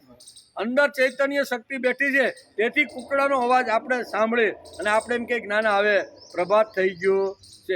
આ બધું જે છે ને એ ભગવાન રોજ આપણા કામ, હજારો કામ આપણે નોંધ લેતા નથી. મહાપુરુષ અને સંતો કોને કહેવાય કે એ બધાએ નોંધ લીધી કે મારી પ્રત્યેક ક્રિયા હોય ને, મારા દીકરીના લગ્ન થવાના હોય, દીકરીનું મામેરું કરવાનું હોય કે સામરસાના લગ્ન કરવાના હોય કે પિતાજીનું શ્રાદ્ધ સરાવવાનું હોય ને એ કોણ કરે છે? મારો ભગવાન કરે. એ એમ બોલતા અને આપણે તેમ કે અમારા સગા સંબંધી આવ્યા ને આમ હતું, મારી પાસે પૈસા હતા ને એટલે મારાથી આ બધું. તારા પૈસા એક બાજુ પડ્યા, અંદરથી જો ટેમ થઈ જાય ને ખાલી આમ 1 સેકન્ડમાં તારો અંદરથી વહી જાય ને તો કે ભાઈ તાત્કાલિક બાળો આને હવે ઘરમાં રખાય. પણ હજી 5 વાગે તો ગાડી હાંકતો હતો, 5 વાગે ગાડી તાકને 6:30 વાગે તો કે કાંઈ વાંધો નહીં 1.5 કલાકમાં કાઢો. ભાઈ શું થયું ભાઈ? થયું હું ભાઈ? કાઢા. નહીતર એના જ ઉપર પ્રેમ હતો, ભાવ હતો, બધી રીતે એની ઉપર આદર હતો, બધું જ હતું. પણ થયું હું ભાઈ? તો કે અંદરથી રામ ચાલ્યો ગયો. રામ જાય એટલે ગમે તેવા ઘરેણા, ગમે તેવું સારું શરીર હોય, ગમે તેટલું કુટુંબ પરિવાર બધું હોય પણ એ બધું ખલાસ. એ પછી એમ કે હવે આને ઝડપથી કાઢીને તમે ગમે તે રીતે એની વ્યવસ્થા કરો. એટલે કહેવાનો હતો કે ભગવાન રોજ આપણે દિવસની 24 કલાક આપણે સંભાળે છે પણ 3 અગત્યના જે કાળ છે ને એમાં ભગવાન ખાસ આપણી સંભાળ લેવા, આપણું કામ કરવા માટે આવે છે. આપણે જ્યારે આવી ત્યાં વિસ્મૃતિમાં હોય ત્યારે સ્મૃતિનું દાન કરવા માટે ભગવાન સવારમાં આપણી પાસે આવી જાય છે. બપોરે ભૂખ લાગે છે, ભૂખ લાગ્યા પછી ખાધું અને ખાધા પછી અંદરથી ધીમે ધીમે ભગવાન એનું પાચન કરે, પાચન કર્યા પછી લોહી બને અને લોહી બન્યા પછી કચરો બહાર કાઢે અને શુદ્ધ અને આવી રીતનું સ્વચ્છ લોહી છે આખા અંગૂઠાથી માથા ઉપર ચલાવે છે. કોણ ચલાવે છે ભાઈ? આ બધા જ કામ ભગવાન આપણા કરતા રહેલા. આમાં આપણી કાંઈ મહેનત કરી? આપણે તો 2-2.5 કિલા જેટલી ભૂખ, જેવી ભૂખ એ પ્રમાણે આપણે ખાઈ લીધું અને શાંતિથી 2 કલાક પાછા નસકોરા 1 થી 3 વાગ્યા સુધી આપણે બરાબર જમાવટ કરી દઈએ. બરાબર. તો અંદર રહેલી જે શક્તિ છે એ આપણી સેવા કરે છે. જેમ અહીંયા કહે ને એકનાથની સેવા કરવા માટે દ્વારકાથી શ્રીખંડિયાનું રૂપ, નોકરનું રૂપ લઈને આવ્યા, એ તો આવ્યા જ છે, બરાબર ને. પણ 24 કલાક ભગવાન મારી સેવા અંદર બેઠો બેઠો કરે છે. બોલતો પણ નથી, એમ કહેતો પણ નથી કે મેં તારું આટલું કામ કર્યું ને તેથી તારે મને યાદ તો ભાઈ કરવો જોઈએ. આવું આ કહેવાનો અર્થ કે અહીંયા આ બધી વાતો સમજવા માટે અહીંયા ઘણીવાર આપણે આ વિચાર કરતા હોય છે. તેથી કહે છે કે એકનાથને ત્યાં આવી રીતના ભગવાન રહે. એક દિવસ સવારમાં 5 વાગ્યામાં ગોદાવરી સ્નાન કરવા માટે રોજનો ક્રમ 5 વાગ્યે ઉઠવાનું, પ્રભુ ચિંતન કરવાનું અને પછી સ્નાન કરવા માટે થોડુંક અંજવાળું થાય અને ગોદાવરી સ્નાન કરવા માટે જાય. રોજનો નિયમ. અને જ્યાં આવા સાધુ અથવા સજ્જન લોકો રહેતા હોય ને, આવા કેવા સંતો, ત્યાં એના ઘણા દુશ્મનો પણ હોય. કેવા કાંઈ બધા જ એને વાલી કરતા હોય કે પ્રેમ કરતા હોય એવું નથી હોય. ઘણા બધા એનો વિરોધ પણ કરતા હોય છે. એમાં એક યવન હતો ને યુવાન હતો. એ કહેતો હતો કે આ કેદુનો એની જાતને સંતને સમજે છે ને સાધુ સમજે છે ને પરોપકારી સમજે છે ને આ બધું કરે છે. એની એકવાર મારે બરોબર પરીક્ષા લેવાની છે. એટલે એક દિવસ સંત એકનાથ આવી રીતના સ્નાન કરવા માટે સવારમાં 6 વાગ્યે નીકળ્યા અને યવનની હવેલી હતી મોટી. એ યવન ત્યાં રહેતો હતો. એટલે એણે જોયું કે દરરોજનો આનો રસ્તો છે, એટલે હવે આને આજે તો મારે બરોબરની એની પરીક્ષા લઈ લેવી. પોતાની જાતને એમ કહે છે મને કોઈ દી ક્રોધ ચડતો નથી, હું કોઈ દિવસ લોભ્યો નથી. આ પોતાની જાતને આવી રીતનું ઘણીવાર કહેતા હોય છે. હવે આજે મારે બરોબર એનું આવી રીતનું લઈ લેવાનું છે. તેથી ગોદાવરી સ્નાન કરીને પાછા આવતા હતા ઘર તરફ. એટલે યૌવન જોયું મોઢાની અંદર માવો બરોબર એક દરરોજ ખાતો હતો ને એમાં 2 ભરી દીધામાં આવે કે આ તો બરોબર થૂક અંદર જાય ને એટલે ઓલો નીકળે ને એટલે એના ઉપર જ થૂકવું એમ. અને ખરેખર સંત એકનાથ ત્યાંથી નીકળ્યા અને એના ઉપર આ યવને એવી પિચકારી મારી કે બધું શરીર ઉપર આખું બધું ખરાબ દુર્ગંધ બધું થઈ ગયું. એણે જોયું કે ના ના એની બિચારીની ભૂલ થઈ ગઈ, મારે થોડુંક આમ હાલવાનું હતું ને એને બદલે હું નીચે. એટલે એની ભૂલ નથી, ભૂલ કોની છે? મારી. એટલે પાછા એકનાથ આવી રીતના નાવા ગયા પાછા ઓલાને તો એમ જ હતું કે ગમે એટલી વાર મારે કામ કરવું પડે ને તો એના માટે તો હું કામ કરતો રહીશ. એટલે ફરીથી થૂકો, એકવાર થૂકો, પાછા નાવા ગયા. આવું તો અહીં લખે છે પુરાણકારો કે 108 વખત થૂક્યા. કેટલા? 108 વખત થૂક્યા. તા તો બપોરના લગભગ 9:30 10 થવા આવ્યા. સમજાવ એટલે સવારે 6 વાગ્યાથી યાત્રા ચાલુ હતી. ઓલો થૂકે ને ઓલા નાવા જાય, થૂકે ને નાવા જાય. આવી રીતના બધા જો આવ્યા, બધા ત્યાં આવી અને કહે છે કે મહારાજ આ તો યવન છે, આ તો તમારો વિરોધી માણસ છે, તમે આવી રીતનું કેટલા વખત કરશો? એ કે જ્યાં સુધી એનો ક્રમ પૂરો ન થાય ને ત્યાં સુધી મારે કરવાનું છે. એ કે અમને છૂટ આપો ને, આગળ હવેલીમાં જઈને એને પૂરો કરી દઈ.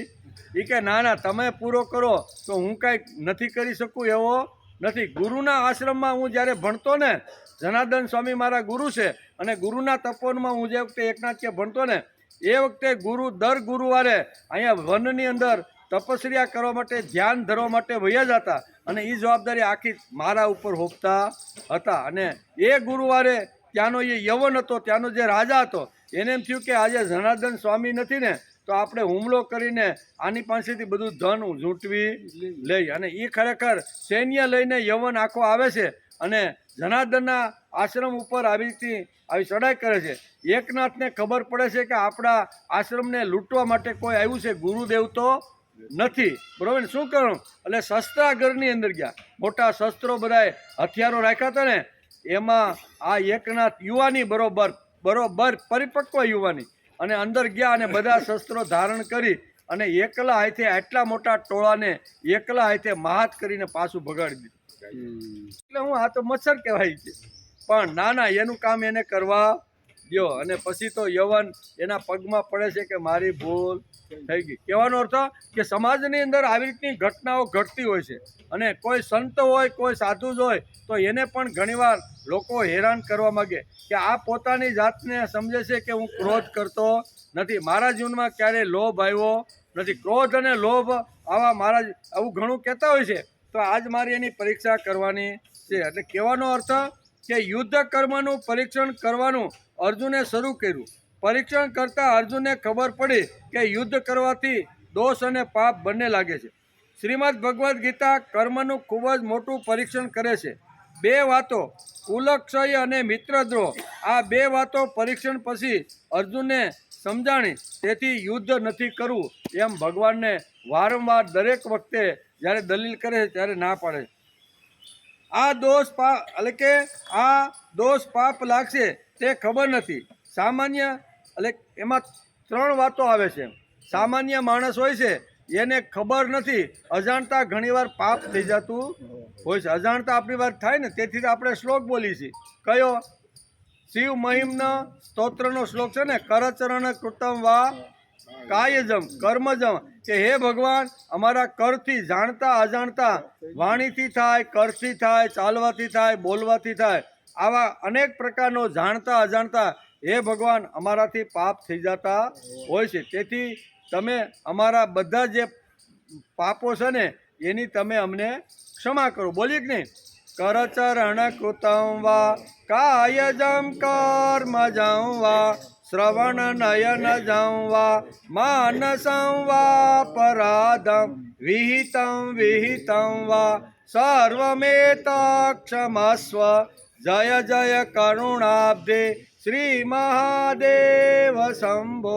હે મહાદેવ શંભો, જાણતા અજાણતા સાંભળવાથી પણ પાપ થાય, બોલવાથી પણ થાય, ચાલવાથી પણ થાય, જાણતા અજાણતા ઘણા બધા અમારાથી પાપ થતા હોય છે. એટલે સામાન્ય માણસ એવું સમજે છે કે જાણતા અજાણતા ઘણીવાર આપણાથી ઘણીવાર પાપ થઈ જતા હોય છે. એ સામાન્ય માણસની મોટા ભાગના લોકોની સમજણ આવી હોય છે. બીજો એક વર્ગ છે કે જેને ખબર છે તો પણ નિવૃત્તિ લઈ શકતો નથી. ખબર છે કે હું આ પાપ કરું છું, પણ છતાંય એમાંથી નિવૃત્તિ લઈ શકતો નથી. ત્રીજી વાત છે, સારી રીતે ખબર છે, પ્રયત્ન કરે છે, પણ એ પાપ કરે છે તો પણ એને પાપ લાગતું. 3 વર્ગ અહીં બતાવે છે. આ દોષ પાપ લાગશે તે ખબર નથી. પહેલો વર્ગ કે આ પાપ કરું એમાં મને દોષ લાગશે, એ એને ખબર નથી. બીજો વર્ગ સામાન્ય છે, મોટા ભાગને ખબર જ નથી કે અમે જે કાંઈ કરી છે એમાં પાપ છે કે પુણ્ય. ત્રીજો એક છે, ખબર છે તો પણ નિવૃત્તિનો વિચાર કરતા નથી. અને ચોથો વર્ગ એવો છે કે જેને સારી રીતે ખબર છે, પાપ કરે છે, પણ એને પાપ લાગતું. પાપ જાણે છે કે હું કરું એ પાપ જ છે, પણ પાપ કરે છે, પણ છતાંય એને પાપ લાગતું નથી. અહીંયા પશ્યંતી કહી શકત, પણ પ્રણશ્યથી કહ્યું છે. શા માટે? મને સારી રીતે ખબર છે, સારી રીતે હું જાણું છું. અર્જુન કહે છે કે પાપ થાય એ હું સારી રીતે જાણું છું. કે ને કે અહીંયા પ્રપશ્યંતી શબ્દ આપણો આગળ લગાડ્યો છે. પશ્યંતી ખરેખર શ્લોકની અંદર લખવું જોઈએ, પણ અહીંયા શબ્દ આગળ લખાડ્યો છે. એ શબ્દનો અર્થ થાય છે હું પાપ સારી રીતે જાણું છું, તેથી હું પાપ કરતો નથી. આ અર્જુનની સમજણ કેવી છે કે હું પાપને જાણું છું, અને જાણતા હોય તો મારાથી પાપ થાય નહીં. તેથી મોટા ભાગનાને ખબર નથી. ખબર છે તો નિવૃત્તિનો વિચાર કરતા નથી. અને સારી રીતે જેને ખબર છે તે પણ પ્રયત્ન કરતા નથી. સારી રીતે ખબર છે કે આ પાપ છે, પણ પ્રયત્ન કરતા નથી. ઘણા પ્રયત્ન કરે છે પણ પરીક્ષણ કરતા નથી.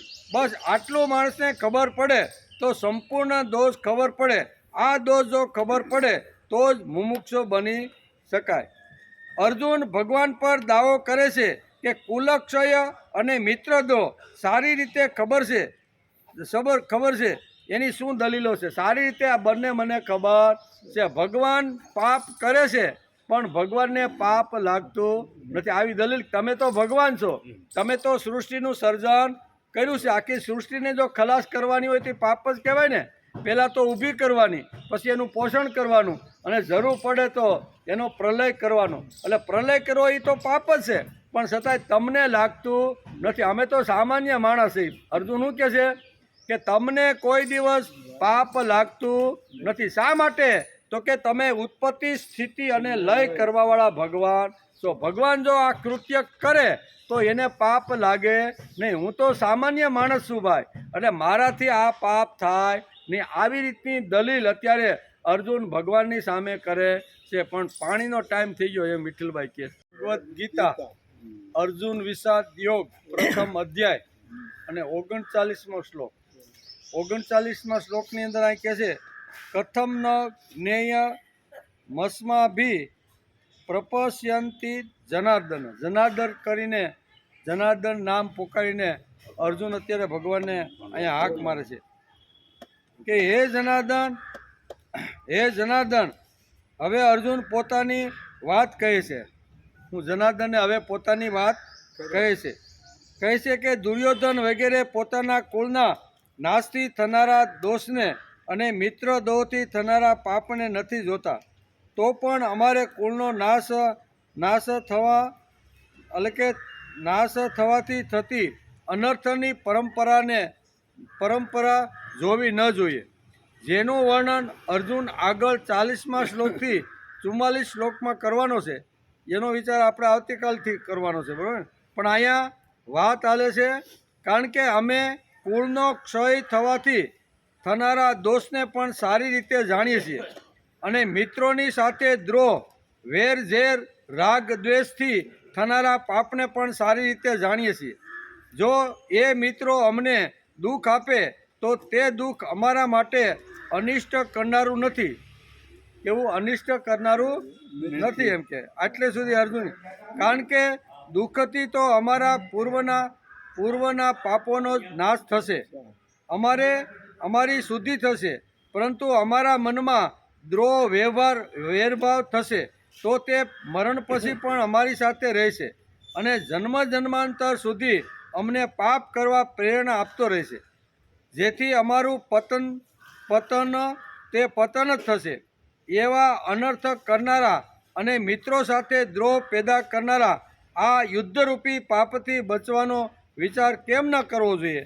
અર્થાત વિચાર કરીને અમારે આ પાપથી અવશ્ય બચવું જોઈએ. પોતાની બચાવની દલીલ કરતા અર્જુન અત્યારે કહેશે કે અત્યારે જો ન લડું ને તો અહીંયા જન્મ જન્માંતર સુધી જે પાપ આવે છે ને એ મારી જોડે અત્યારે આવે નહીં, અને જો લડું ને તો આ બધા સ્વજનોને માર્યું છે એનું જન્મ જન્માંતર સુધી આનું જે પતન કરી અને હું જે યુદ્ધ જીતું તો અનર્થ થનારા મિત્રો સાથે દ્રોહ પેદા કરનાર જન્મ જન્માંતર સુધી મારી સાથે આવે છે. એટલે મારે અહીંયા સ્વજનોને મારીને યુદ્ધ કરવું નથી, અનર્થ કરવો નથી, પાપ મારે કરવું નથી, આવી દલીલ કરે છે.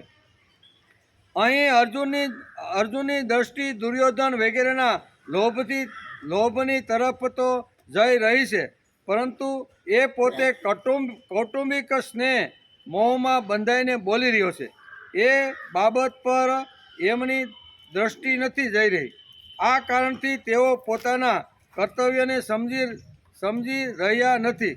એ નિયમ છે કે જ્યાં સુધી મનુષ્યની દ્રષ્ટિ બીજાઓના દોષો તરફ રહે છે ત્યાં સુધી એને પોતાનો દોષ દેખાતો નથી.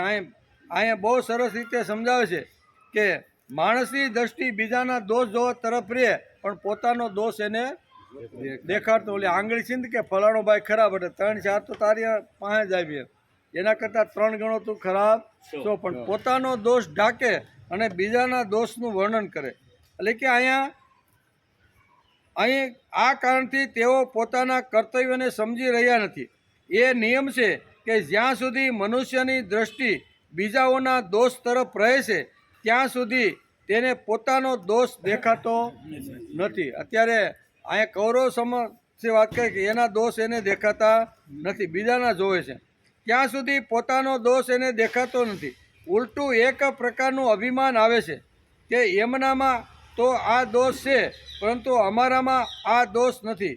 એવી દશામાં એ વિચારી જ નથી શકતો કે જો એમનામાં કોઈ દોષ છે તો અમારામાં કોઈ દોષ હોઈ શકે છે. બીજો દોષ જો ન પણ હોય તો પણ બીજાઓના દોષ જોવા એ દોષ તો છે જ. બીજાઓના દોષ જોવા અને પોતાનામાં સારાપણાનું અભિમાન કરવું એ બંને દોષ સાથે જ રહે છે. અર્જુને પણ દુર્યોધન વગેરેમાં દોષ દેખાઈ રહ્યા છે અને પોતાનામાં સારાપણાનું અભિમાન થઈ રહ્યું છે. આ ભગવાન મલક કરતા જોઈ રહ્યા.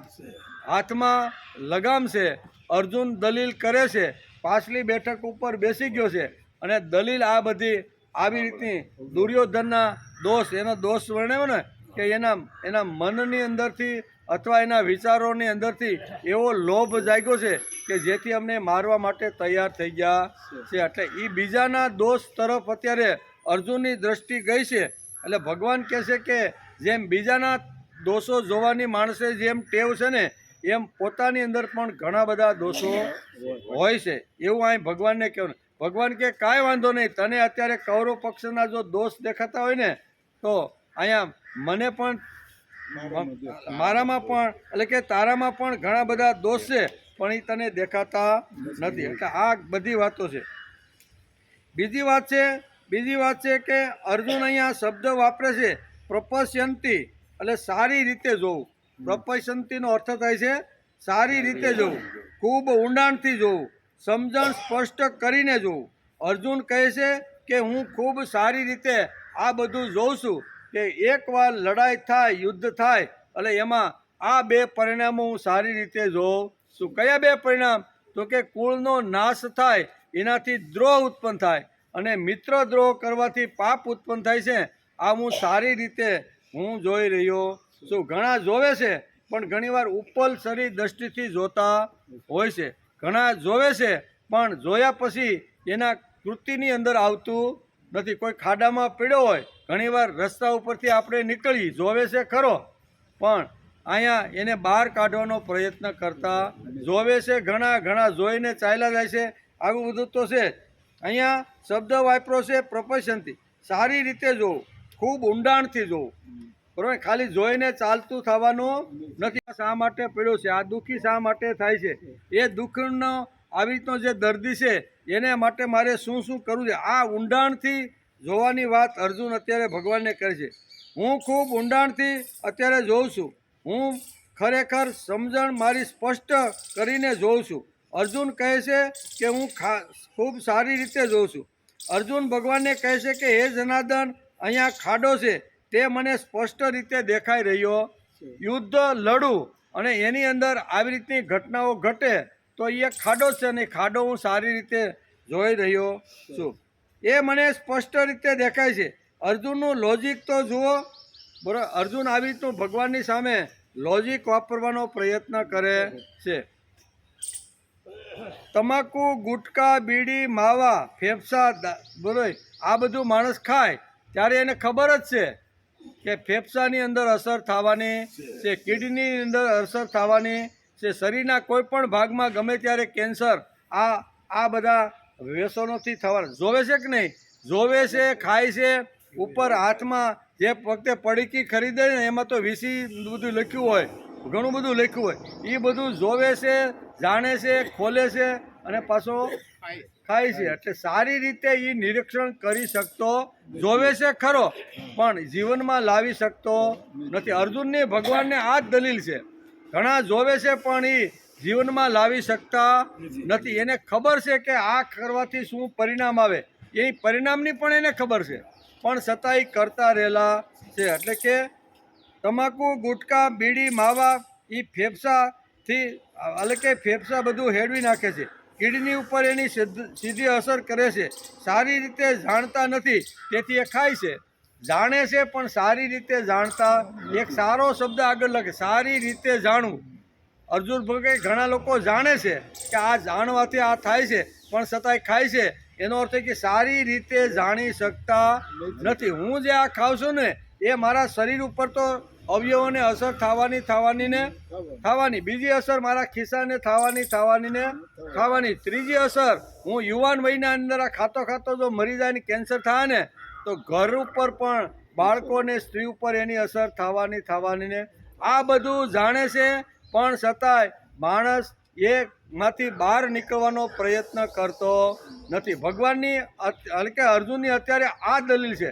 ઘણા લોકોને ખબર જ નથી કે આ ખાવાથી શું થાય, એટલે ખાધે જ રાખે એમ કે આ ખાવાથી શું થાય. ઘણીવાર વાંચ્યું ન હોય, અભણ હોય, કોઈનું કાંઈ જાણતા ન હોય, ડૉક્ટર પાસે બેઠા ન હોય સારા, તો એને ખબર ન હોય એટલે બધા ખવડાવતા હોય એટલે મફતનું મળે. એટલે માવા ને ગુટકા ને બીડીને જે કાંઈ છે ને એ ઘણા લોકો ખાધે જ રાખે છે પણ એને ખબર નથી. ઘણા લોકો ખાય છે પણ એને ખબર છે, ઘણા લોકો ખાય છે પણ એને સારી રીતે ખબર છે કે આ ખાવાથી આવી રીતનું થાય છે. તો ઘણા લોકો ખાય છે, સારી રીતે ખાય છે, સારી રીતે સમજે છે અને મૂકવા માટે ઘણીવાર તૈયાર થતો. આ 3-4 વાતો આપણે વ્યાસ આપણે અહીંયા અર્જુન એમ કહે છે કે હું સારી રીતે યુદ્ધનું પરિણામ જાણું છું. બીજા ખાલી રીતે જાણતા છે, પણ હું તો સારી રીતે જાણું છું કે આનું પરિણામ આ જ આવવાનું છે. તેથી વારંવાર ભગવાનની સામે દલીલ કરતા આ કહે છે માણસ આપણા એટલે કે કથમ અમે જાણકાર છીએ આ પાપમાંથી નિવૃત્તિ મૃતમ આ શબ્દ વાપર્યો છે. નિવૃત્ત થવું. અજાણ્યો માણસ ભૂલ કરે તો માફ થાય, પણ જાણી જોઈને જો પાપ કરે તો એને કેમ માફ કરી શકાય? અજાણ્યો માણસ જો પાપ થઈ ગયો હોય અને પ્રાયશ્ચિત કરે તો એને ઘણીવાર માફી પણ મળતી હોય છે. એમ કે એટલે કે અમે જાણીએ છીએ તે પણ જાણતા હશે, પણ લોભને લીધે જેમનો વિવેક અને વિચાર લુપ્ત થઈ ગયા છે એ નહીં જાણતા હોય. હું જાણું છું. અહીંયા ભગવાને કીધું ને કે આવી રીતના નિવૃત્ત થયેલા વગરના લોકો પણ યુદ્ધની અંદર અહીંયા કૌરવ પક્ષમાં આવીને ઊભા છે. એ આવી રીતના ઊભા છે તો તું નિવૃત્તિની વાત શા માટે કરે છે? પ્રવૃત્ત શા માટે થતો નથી? ત્યારે અર્જુન એને આ જવાબ આપે છે કે એ લોકો કદાચ જાણતા હશે, એને ખબર હશે, પણ એ આચરણમાં લાવી શક્યા નથી. તેથી અહીંયા એ આચરણમાં લાવી શક્યા નથી. હું જાણું છું, સમજું છું, સારી રીતે જાણું છું. તેથી મને ખબર છે કે યુદ્ધનું પરિણામ શું આવશે. એટલે યુદ્ધનું પરીક્ષણ કરતા અર્જુન અહીંયા 39 શ્લોકની અંદર આ વાત અત્યારે ભગવાનની સામે ધરી દે છે. ઘણી બધી વારંવાર આવી રીતની દલીલો કરે છે. અમે જાણીએ છીએ તે પણ જાણતા હશે, પણ લોભને લીધે તેમનો વિવેક અને વિચાર લુપ્ત થઈ ગયા છે.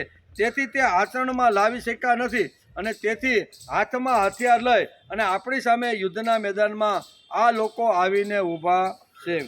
લોભથી આ કુળના નાશના કારણે લાગતા દોષને અમે સારી રીતે જાણીએ છીએ, તે જાણતા નથી. લોભથી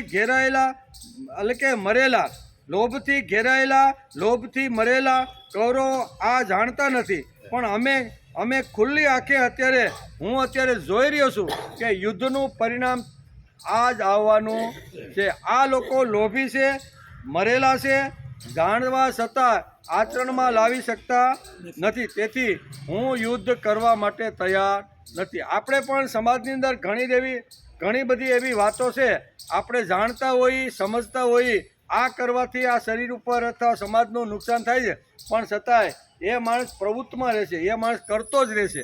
અહીંયા અર્જુનની દલીલ આ છે કે એ લોકો જાણતા નથી, હું જાણું છું. એને પાપ અને પુણ્ય શું છે એ ખબર નથી.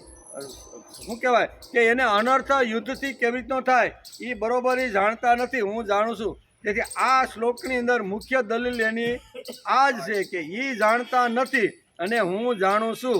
જે જાણતા હોય એને ભૂલ કરવી જોઈએ નહીં. તેથી યુદ્ધ કરવાની ભૂલ હું કરવાનો નથી. ભગવાન તમારે ગમે તેટલા માથા પસાડવો એટલા પસાડો, પણ હું હાથમાં ગાંડી લઈ અને આ લોકોને મારવા હવે હું તૈયાર નથી. એમ કરી અને હાલ જે વસ્તુઓ અમારી પાસે નથી, દલીલ શું કહે છે બીજી કે હાલ અમારી પાસે જે વસ્તુઓ નથી એ વસ્તુઓ વિના પણ અમારું કામ ચાલી રહ્યું છે.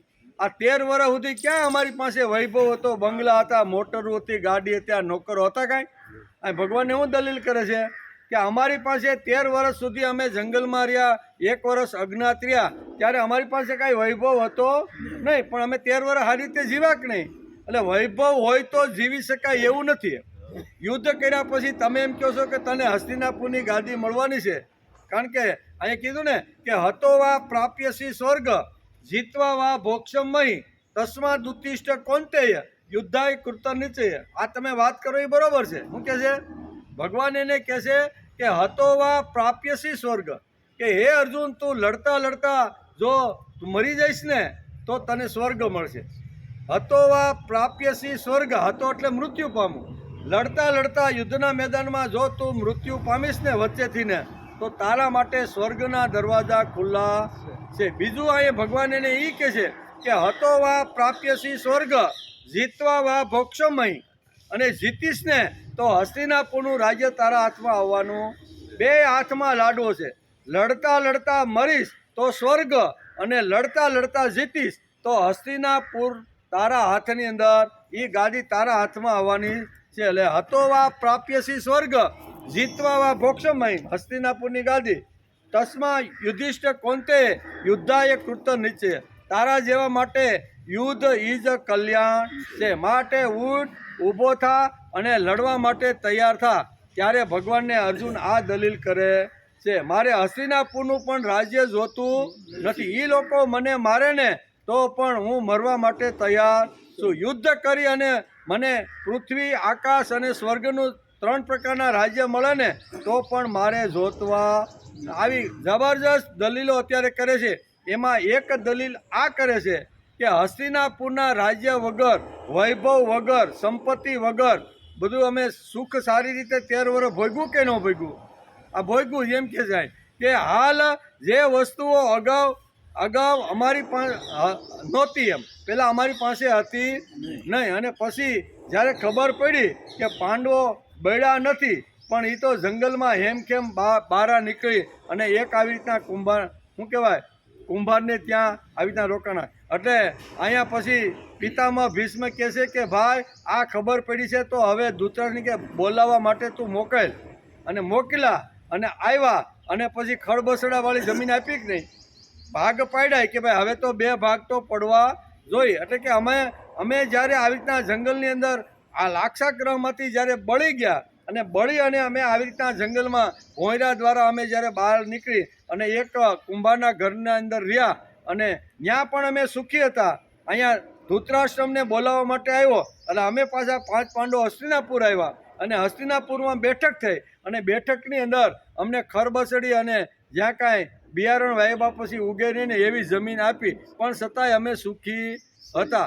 એટલા સુખી નહીં, પણ અમે ભગવાન 19 વર્ષ સુધી અમારી સાથે રહ્યા, અને આ જે આખું જે રાજ્ય હતું ને એને આખું નંદનવન બનાવી દીધું. એટલે એ વખતે પણ સુખી હતા. થોડાક સમય અમે એ ભોગવ્યા, કેટલા લાંબો ભોગવો નથી. યજ્ઞ કર્યો, બધા રાજાઓને બોલાવ્યા. અહીંયા દુર્યોધનની આંખની અંદર ઝેર વરસવા લાગ્યું કે અમારી હસ્તિનાપુર તો આના જેવી તો નથી, એમ તો આ અમારે ગમે એમ રીતે પડાવી લેવી જોઈએ. તો થોડાક વર્ષ અમે આવી રીતના ઇન્દ્રપ્રસ્થની અંદર થોડા સુખ ભોગવ્યા, અને પછી ફરીથી જુગારમાં અમે હારી ગયા, અને હારી ગયા પછી અમે ટણટણાટી કરી કે નહીં.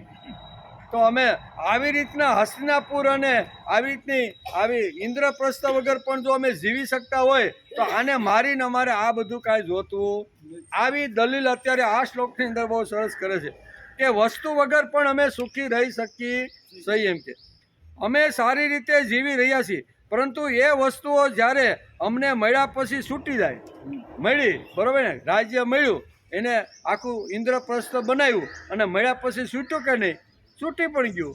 અહીં કહે કે મળ્યા પછી છૂટી જાય છે, ત્યારે એની ગેરહાજરીનું અમને ક્યારેય દુઃખ જ થયું નથી. ભાઈ તમને લાગતું હોય તો ભલે, પણ અમને આ છૂટી ગયા પછી અમને કાંઈ દુઃખ થયું નથી. ગેરહાજરીનું દુઃખ થયું નથી. પહેલાં વસ્તુઓનો જે અભાવ હતો એ એટલો દુઃખદાયી ન હતો, અને જેટલો વસ્તુઓનો સંયોગ થયો તે પણ એટલો અમને દુઃખદાયી થવા ન દીધો.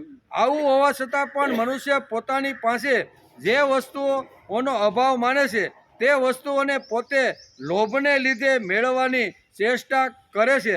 આ લોભ પ્રવૃત્તિ એને જાગી છે. નકર હસ્તિનાપુર તો એની પાસે છે જ. અમે તો જંગલમાં રહેવાવાળા છીએ, બરાબર ને, તો એની પાસે હસ્તિનાપુર છે, અને નીતિ નિયમ પ્રમાણે ઇન્દ્રપ્રસ્થ અમને 13 વર્ષ પછી પાછું મળવું જોઈએ, અને એ નથી આપતા તો પણ અમે અત્યારે સુખી. આ બધી વાત અત્યારે કહે છે. એટલે કે અમે રાજ્ય વગર પણ સુખી રહી શકીએ છીએ. તે વસ્તુઓ પ્રારબ્ધિક કદાચ મળી જાય તો પણ છેવટે એનો અભાવ તો રહેવાનો. પ્રારબ્ધિક ઘણીવાર મળી જાય તો અભાવ તો રહેવાનો. આથી અમારી તો એ જ દશા રહી છે કે જે વસ્તુઓ મળવા પહેલાં હતી, અને વચમાં થોડીક વાર અમારી પાસે રહી અને પાછી ચાલી ગઈ. મળે છે, આવે છે, જાય છે, છતાં અમારું તો આવી રીતનું થતું રહેલું છે. વચમાં લોભને લીધે તે વસ્તુઓ પ્રાપ્ત કરવાની મહેનત જ પલ્લે પડી. દુઃખ ભોગવવું પડ્યું. દુઃખને દુઃખ ભોગવવું પડ્યું. વચમાં વસ્તુઓના સંયોગથી જે થોડુંક સુખ થયું તે તો માત્ર લોભને કારણે થયું હતું. જો અંતરમાં લોભરૂપી દોષ ન હોય તો વસ્તુઓના સંયોગથી સુખ સંભવી શકતું નથી. એવી જ રીતે મોહરૂપી દોષ ન હોય તો કુટુંબીઓથી સુખ મળી જ ના શકે. લાલચરૂપી દોષ ન હોય તો સંગ્રહ કરવાનું સુખ મળી જ ના શકે. તાત્પર્ય એ છે કે સંસારનું સુખ કોઈને કોઈ દોષથી જ મળે છે, પણ કોઈ દોષ ન રહે તો સંસારનું સુખ મળી શકતું. લોભને કારણે મનુષ્ય એવો વિચાર કરી જ નથી શકતો. એ લોભ એના વિવેક અને વિચારનો નાશ કરે. આટલી મોટી દલીલ અત્યારે અર્જુન ભગવાનની સામે કરે છે. મૂળ વસ્તુ એને લડવું નથી ને, એટલે આ બધી દલીલો અત્યારે ચાલી રહી છે. એક એક શ્લોકની અંદર ક્યાંય લોભની વાત કરે છે, ક્યાંય આવી રીતના શું કહે છે કે આવી રીતના વયોવૃદ્ધ પિતામહ મારા આવી રીતના શું કે પાળી પોષીને મોટો કર્યો એની વાત કરે છે. ગુરુ દ્રોણે મને વિદ્યા ભણાવી, એને મારીને મારે સ્વર્ગનું રાજ્ય પણ જોતું. આવી ઘણી બધી અનેક પ્રકારની ન કાંક્ષે વિજયમ કૃષ્ણ કરીને આવી ઘણી બધી દલીલો કરે. મૂળ વાત એને એ છે કે મારે યુદ્ધ કરવું નથી. એમ આ 38 અને 39 આ 2 શ્લોકની અંદર આ વાતો સમજાવવાનો અહીંયા વ્યાસ ભગવાને પ્રયત્ન કર્યો છે અને અર્જુનના મોઢામાંથી આ 2 શ્લોકો નીકળ્યા છે. પછી આગળ પરંપરા હોઈ જાય એટલે કે જેનું વર્ણન અર્જુન આગળ 40મા શ્લોકથી 44મા શ્લોકમાં કરવાના છે. એની જે સનાતન ધર્મ, હવે સનાતન ધર્મનું એક વાત પકડીને બેસે કેવું કે કુળ નાશ થાય અને મિત્ર દ્રોહ થાય એ તો થવાના જ, પણ આ 2 વસ્તુ થાય ને તો આખો સનાતન ધર્મ જે આખો ઊભો થયો છે ને એ સનાતન ધર્મ યુદ્ધથી ખલાસ થવાનો છે. તો સનાતન ધર્મ કયો કહેવાય એ અર્જુન ભગવાનને બહુ દલીલ કરે છે કે સનાતન ધર્મ એટલે શું છે, સનાતન ધર્મમાં કઈ કઈ વાતો આવે અને યુદ્ધ થાય તો આ સનાતન ધર્મ નષ્ટ કેવી રીતના થાય છે એની જોરદાર તર્કબુદ્ધ દલીલો અર્જુન ભગવાન 40મા શ્લોકમાં કરવાનો છે. પણ આપણો ટાઈમ પૂરો થઈ ગયો, બરોબર ને. આવતીકાલે રજા, શનિ રવિ, સોમવારે આપણે આવશું ત્યારે 40મા શ્લોકમાં બહુ સરસ મજાની દલીલ છે. શું કરે છે? કુળનો નાશ કરવાથી થનારા જે દોષને અમે જાણીએ છીએ એ દોષો ક્યાં ક્યાં છે, ક્યાં ક્યાં દોષો છે એ દોષોની પરંપરા આગળના 5 શ્લોકમાં સમજાવી છે. એની કેવી એની પરંપરા કે ભાઈ અમે જો યુદ્ધ કરીએ તો એની અંદર જે પરંપરા આવે છે એમાં આ 40મા શ્લોકમાં કહે છે કુલક્ષયે પ્રણશ્યંતિ કુલ ધર્મ સનાતના ધર્મે નષ્ટે કુલમ કૃષ્ણમ અધર્મો ભવિત. પ્રભુ ભગવાનને જોરદાર દલીલ કરે છે કે કુળનો નાશ થતાં સનાતન કુળ ધર્મો બધાય નષ્ટ થઈ જશે. અને એકવાર કુળ ધર્મ નષ્ટ થઈ જાય અને સમાજની અંદર જ્યારે આવી સ્થિતિ ઊભી થાય ત્યારે શું થાય તો કે કુળનો નાશ થતાં સનાતન કુળ ધર્મો નષ્ટ થઈ જાય છે અને ધર્મ નાશ પામતા બચેલા સમસ્ત કુળને પાપ જ દબાવી દે છે. તેથી પાપનો પ્રભાવ વધશે અને પુણ્યનો પ્રભાવ ઘટશે. આ દલીલ અત્યારે અહીંયા બહુ સરસ રીતે અર્જુન 40મા શ્લોકની અંદર કરે છે. પણ આપણે સોમવારે આવશું ત્યારે આ પાપ અને પુણ્ય 2 ઉપર ભાર દઈને કહેશે કે એકવાર આવી રીતનું યુદ્ધ થાય ને તો આવી રીતનો સમાજની અંદર પાપનો પ્રભાવ વધશે, પુણ્યનો પ્રભાવ ઘટશે અને પુણ્યનો પ્રભાવ જ્યારે ઘટે ને ત્યારે સનાતન દબાઈ જાય છે અને સનાતન ધર્મ દબાય એટલે કેવા કેવા પરિણામો આવે છે એનો વિસ્તારથી અર્જુન ભગવાનની સામે દલીલ કરવાનો છે. પણ એ સોમવારે, બરોબર.